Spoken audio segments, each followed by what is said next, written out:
తిరుమల రెండో ఘాట్ రోడ్లో కొండ చర్యలు విరిగిపడ్డాయి. భారీ వృక్షాలు కూడా రోడ్డుకు అడ్డంగా పడిపోయాయి. దీంతో రెండో ఘాట్ రోడ్లో ట్రాఫిక్ తీవ్ర అంతరాయం ఏర్పడింది. దీంతో వెంటనే రంగంలోకి దిగిన అటవీ శాఖ సిబ్బంది భారీ వృక్షాలను తొలగించే ప్రయత్నం చేస్తున్నారు. అలాగే కొండ చర్యల ద్వారా రోడ్డుపై పడ్డ బండరాళ్లను మట్టిని తొలగిస్తున్నారు.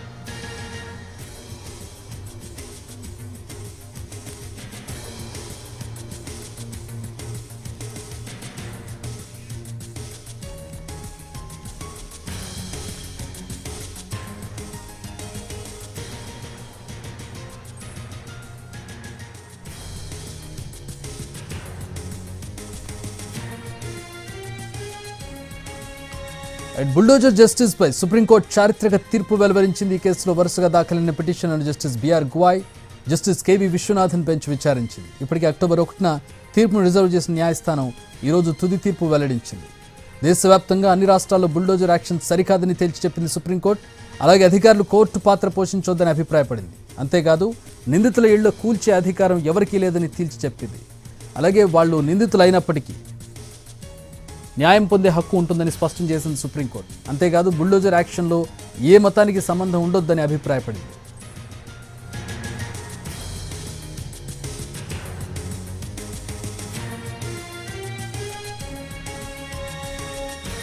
బుల్డోజర్ జస్టిస్ పై సుప్రీంకోర్టు చారిత్రక తీర్పు వెలువరించింది. తెలంగాణలో అటు యూపీలో అలాగే కొన్ని రాష్ట్రాల్లో జరుగుతున్నటువంటి కూల్చివేతలు కావచ్చు, ఇతర ఘటనలకు సంబంధించి ప్రభుత్వాలు తీసుకున్న చర్యలకు సంబంధించి తీర్పు అనువదించే అవకాశం కనపడుతుంది, వాటికి అనునయించే అవకాశం కనపడుతుంది. Justice BR Gavai, justice KV Viswanathan bench విచారించింది. ఇప్పటికే అక్టోబర్ 1న తీర్పు రిజర్వ్ చేసిన న్యాయస్థానం ఈరోజు తుది తీర్పు వెలువరించింది. దీనికి సంబంధించి మా ఢిల్లీ కరెస్పాండెంట్ రాజు జాయిన్ అవుతున్నారు. రాజు, తీర్పు సారాంశం ఏంటి అంటే, ప్రస్తుతం మనం చూస్తున్నాం తెలంగాణలో హైడ్రా కానీ అటు యూపీలో యోగి సర్కార్ కానీ చేసినటువంటి ఘటనలు మనం చూస్తూ ఉన్నాం. మరికొన్ని రాష్ట్రాల్లో కూడా ఈ పరిస్థితి కనపడుతుంది. ఈ తీర్పు ఇప్పుడు జరుగుతున్నటువంటి పరిణామాలకు ఏ విధంగా ఇంటర్ప్రిట్ చేయబడుతుంది?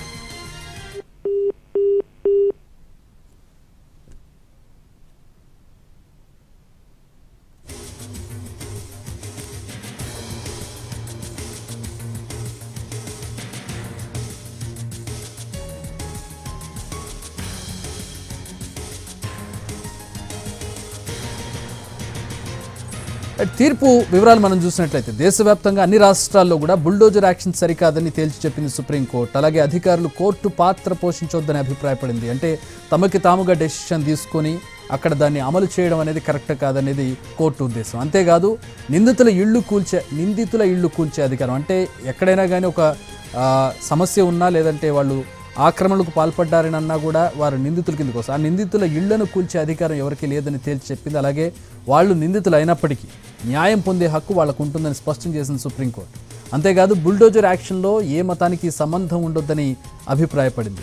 అటు ఇది తీర్పు సారాంశంగా మనం చూడొచ్చు. ఇక్కడ తెలంగాణలో హైడ్రా వేస్తున్నటువంటి యాక్షన్ కావచ్చు, గత కొన్ని రోజులుగా అటు యూపీలో యోగి సర్కార్ గతంలో కావచ్చు ఇప్పుడు కావచ్చు ఆయన సర్కార్ తీసుకున్నటువంటి చర్యలు కావచ్చు, ఆక్రమణలు చేసినటువంటి ఇళ్లను కూల్చివేయడం, అలాగే రౌడీ షీటర్ల ఇళ్లను కూల్చివేయడం మనం చూస్తూ ఉన్నాం యూపీలో. ప్రస్తుతం హైడ్రా చెరువులను చెరబట్టినటువంటి ఆక్రమణలను కూలుస్తున్నటువంటి పరిస్థితిని మనం చూస్తున్నాం. అనేక ఆరోపణలు వస్తున్నప్పుడు కూడా హైడ్రా ముందుకెళ్తున్నటువంటి పరిస్థితి. ప్రస్తుతం సుప్రీంకోర్టు తాజా తీర్పు ఏ విధమైనటువంటి పరిణామాలకు దారితీస్తుంది అనేది కూడా చూడాల్సినటువంటి పరిస్థితి మనం చూస్తూ ఉన్నాం.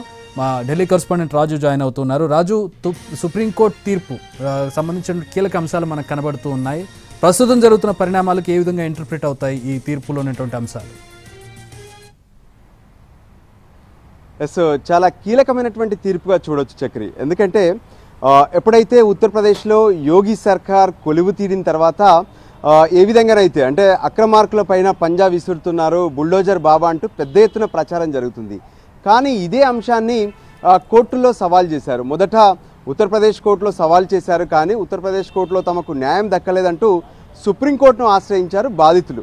వాస్తవానికి అంటే ఎవరైతే రౌడీ షీటర్లు కావచ్చు, లేదంటే ఇతర విషయాల్లో అక్రమార్కులుగా ఉన్నటువంటి వాళ్ళపైన వెంటనే వాళ్ళ ఇంటికి బుల్డోజర్ వెళ్ళిపోతుంది, రాత్రికి రాత్రే ఆ ఇంటిని కూల్చేస్తారు అనేది పెద్ద ఎత్తున దేశవ్యాప్తంగా ప్రచారం జరుగుతుంది. ఇదే అంశంపైన బుల్డోజర్ బాబా మన రాష్ట్రానికి కూడా వస్తాడంటూ వివిధ రాష్ట్రాల్లో కూడా ప్రచారం చేసినటువంటి సందర్భాలు కనిపించాయి.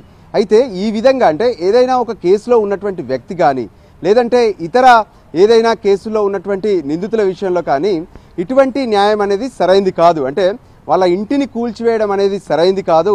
ఖచ్చితంగా వాళ్ళు దోష నిర్దోష అనేది కోర్టులో తేలుతుంది, ఆ తర్వాత విచారణల సందర్భంగా తేలుతుంది. కానీ వాళ్ళకి ఏదైతే నివాసానికి సంబంధించినటువంటి హక్కు ఉందో సో ఆ హక్కును కూల్చేయడం మాత్రం సరైంది కాదు అంటూ సుప్రీంకోర్టు కొద్దిసేపటి క్రితమే కీలకమైనటువంటి తీర్పు ఇచ్చింది. వాస్తవానికి అంటే ఎంతోమంది బాధితులు కూడా ఏదైతే యూపీలో ఒక పెద్ద ఎత్తున ఈ అంశం పైన చర్చ జరుగుతూనే ఉంది.